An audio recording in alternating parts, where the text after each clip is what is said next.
Hello, my name is Luke Chang from kine3200 Section 2, and this is my presentation on the quadriceps. So, the quadriceps, or quads for short, are a group of four muscles located on the anterior thigh. So now I'll cover each muscle's location. So first is the rectus femoris, which is located on the middle of the thigh. It originates from the anterior inferior iliac spine of the ilium and groove above the acetabulum. It inserts to the superior aspect of the patella and patellar tendon to the tibial tuberosity. The rectus femoris is also the only muscle of the quad that aids in hip flexion. Its actions are flexion of the hip, extension of the knee, anterior pelvic rotation, and it innervates on the femoral nerve L2 to L4. Next is the vastus lateralis, which is located on the lateral side of the thigh. It originates from the enterochanteric line, anterior and inferior borders of the greater trochanter, gluteal tuberosity, upper half of the linea aspera, and entire lateral intermuscular septum. It inserts into the lateral border of the patella and patellar tendon to the tibial tuberosity. The action of the vastus lateralis is extension of the knee, and it innervates on femoral nerve L2 to L4. Third is the vastus intermedius, which is located underneath the rectus femoris. It originates from the upper two-thirds of the anterior surface of the femur and inserts into the upper border of the patella and patellar tendon to the tibial tuberosity.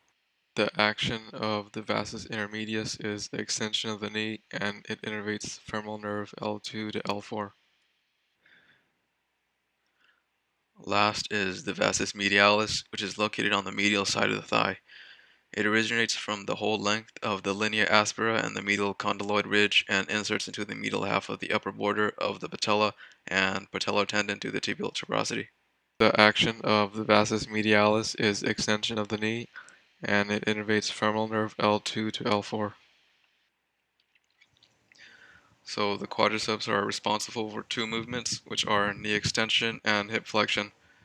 Knee extension is similar to what you would see in movements such as kicking, and hip flexion is what you would see in movements like leg raises or sit-ups.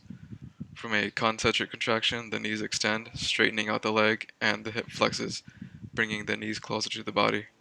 From an eccentric contraction, the knees flex, which would bend the knees, and the hips extend, which would push the knees away from the body. Knee extension and hip flexion both occur in the sagittal plane. As for usage in daily activities, the quadriceps are used in any motions that involve extending the leg. This can be actions such as getting up from a chair or walking upstairs.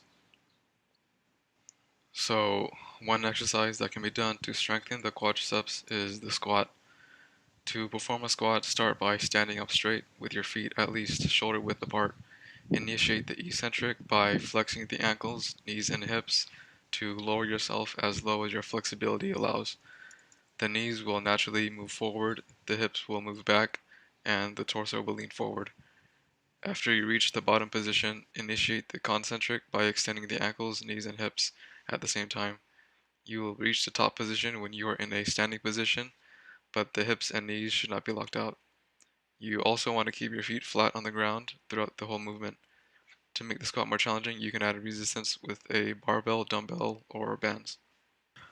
Another exercise you can do for the quadriceps is the lunge.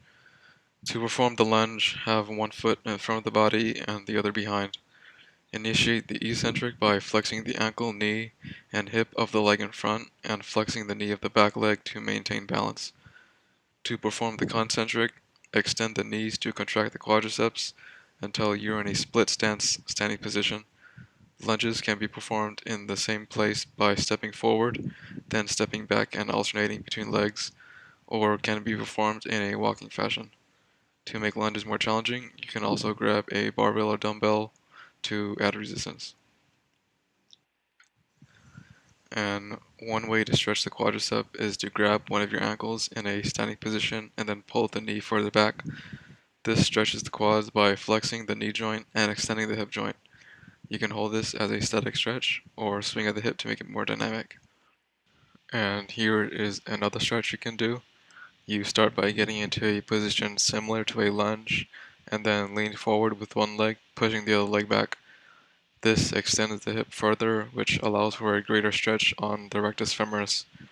You can also hold this as a static stretch or rock back and forth to make it more dynamic. And that concludes my presentation. Thanks for listening.